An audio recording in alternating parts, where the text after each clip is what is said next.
everybody. Thank you so much for joining us and welcome to Explore This. I'm Kinga Phillips. And I'm Justin Walter, and today we are talking about the islands of Tahiti. There are over 118 of them, and we've explored a bunch of them. We have. And one of the chains that we recently went to was the Marquesas. Now, many people might not be familiar that the Marquesas are actually a part of the islands of Tahiti. And Kinga, where in the scope of land are the Marquesas in relative to Tahiti? In the vast Pacific? Yes. So to get to Tahiti, especially from the West Coast, it's about 8 hours, which I think is shocking. It was to me the first time that it's actually so easy. So 3 hours past Hawaii, you land in Papiti in Tahiti.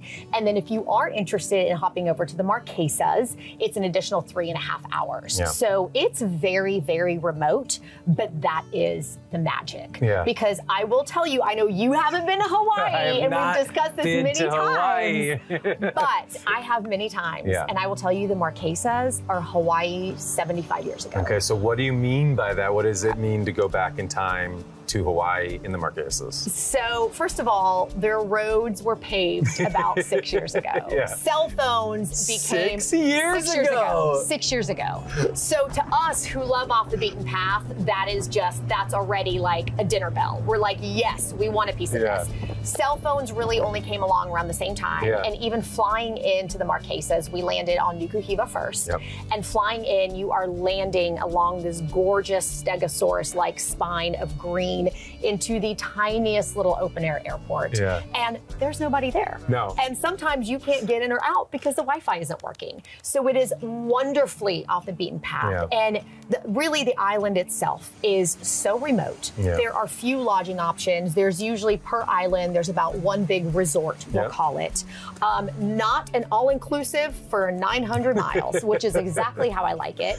And what most people do, which is what we did, is they stay in pensions or Airbnbs. So when we went to Nuku Hiva, we stayed in a pension, which is these lovely little cottages right there overlooking the bay. It was beautiful. Remember walking up to that? When we walked into they felt like a little bungalow.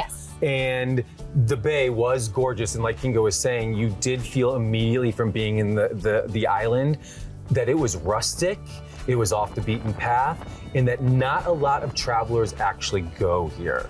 And that was what I felt, that energy. And we talked about energy when we travel. The energy of the islands, we went to 2 different islands, Hiva Oa and Nuku Hiva.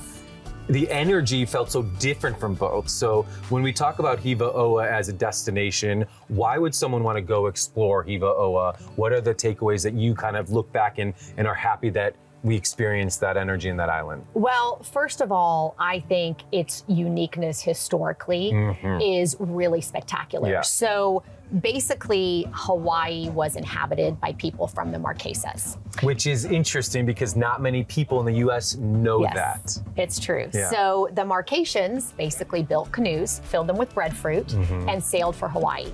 So that Polynesian culture, which most of us are familiar with in Hawaii, actually originated in the Marquesas. But even then, it has changed and shifted. It's evolved. So the Marquesan history and the spectacular tikis, the spectacular religious platforms that they had that we got to visit, it was very rainy while we were there. So the standard activities that we would do, which would have been horseback riding, scuba diving, hiking, ATVs, we couldn't do because it was actually dangerous.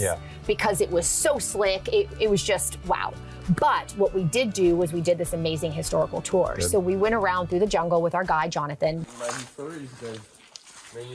And he was teaching us about the history of the tikis, the history of the people there, the history of the Marquesan tattoos, which I thought was so incredibly fascinating. Let's dive into the tattoos. Tattoos in the United States, they are so random and colorful, and they just run the gamut. In the Marquesas, though, what is the symbolic nature of a tattoo? So historically, the tattoos are really fascinating because what people did was it was tradition to be tattooed. Now, 50% of the population would not survive the tattooing, which makes you think, well, maybe that's a bad idea. Maybe we shouldn't do that. But in reality, what they were doing is basically creating survival of the fittest. And so therefore, anyone with a strong immune system that was strong enough to survive the tattooing and the possible infection would then pass on those genetics, which is actually fascinating. So the Marquesas were known to be large, strong, powerful people. And then the tattoos themselves were a story. So you were only allowed to get certain tattoos after you had gotten to a certain level in your life, after you had accomplished certain things. So the tattoos there, and to this day, tell a story of somebody's life and their accomplishments that they are proud of. And those tattoos originally were done actually with shark's teeth. Which amazing. Music to our ears. And that's what I love most about the tattoos was it's actually more of like a card of your life and your story. So when you meet people and you actually recognize what the tattoos mean, you know about their story and their identity and their life. We actually got some tattoos as well. Fake tattoos. We did. The tikis, let's talk about Hiva, the tikis. What are a tiki for someone who doesn't know what the tikis are? So the tikis are not the drinks that you get at Duke's in Waikiki, but based off of that, they are actually these amazing stone structures which represented entities. So they could represent nature, they could represent a feeling, but they were kind of the spiritual core of the Marquesan world. And they are beautiful. There are only a handful of them left because over the years they were confiscated from museums around the world. But it is pretty extraordinary actually to see them and the entire platforms that people had there. And we have to also say on that island we also were introduced to the banyan trees. Yes, so the banyan trees. The significance of those. The banyan trees are fascinating. So the banyan trees historically around the world are known to have spiritual significance, but here in the Marquesas in particular. So the way that they were utilized is warriors and people of significance were actually placed in, they were bundled up, they were wrapped in canoes, and they were placed into the banyan tree. And if the banyan tree grew around them, they were kept on this earth. And if the banyan tree did not grow around them a certain amount of time, they were released to paradise. And the gate to paradise was in the ocean.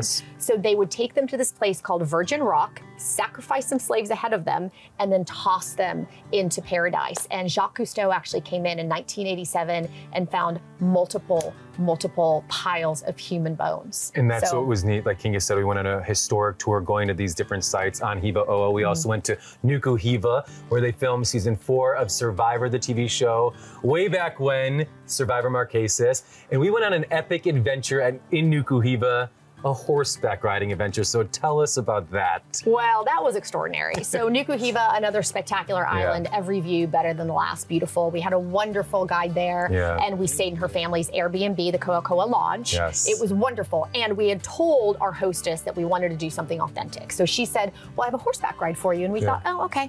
In the US, horseback ride's kind of boring. Turned out that we basically went on a 10-hour goat hunting adventure where our horses did acts of parkour going up mountains, sliding down on their hind legs. It was extraordinary. And our guide, who did not speak any English, and we do not speak any Marquesan or French, so we communicated with a lot of this. Our guide does not speak a lick of English. So occasionally he will say something to us, point in a direction, and I just smile and say, okay. And turned out he's a local hunter.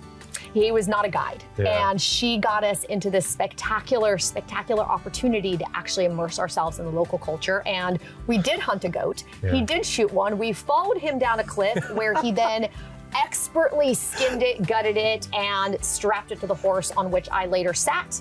And then we continued our ride where we shot another goat, and that one, unfortunately, we lost. But by the time we made it back, I feel like we were expert horsemen and women and goat hunters. What an experience. You still have that bullet. Did you turn it into a necklace yet? I haven't yet. You need to do that. Kinga, when we were sitting on the side of the cliff, watching him gut that goat, said, this is one of the best days of my life. And I have to agree, it was such an authentic experience where we were living one day in the life of a Marquesan man. That was his every day. And that was just one of the best days of our lives, which was such one of the best days of my life. A special experience. And then another thing, we stayed in an Airbnb with Deborah and her family. Tell us about why that experience we preferred over staying at a hotel. Well, I just think anytime that you are immersed in the local culture with the local people who have just an authentic view of the area and can give you insights that only locals know, it's the way to go. And so we had meals with them. They cooked us homemade meals, and we just got to know their family, and they welcomed us like family, which was so special. They did. So thank you to the Marquesas, Hawaii, 75 years ago. Yeah. Don't even have to go to Hawaii And even now. on the horseback riding trip, Kinga turned back and looked at me and said, "You could never go to Hawaii after being here." It's a moment I'll remember forever.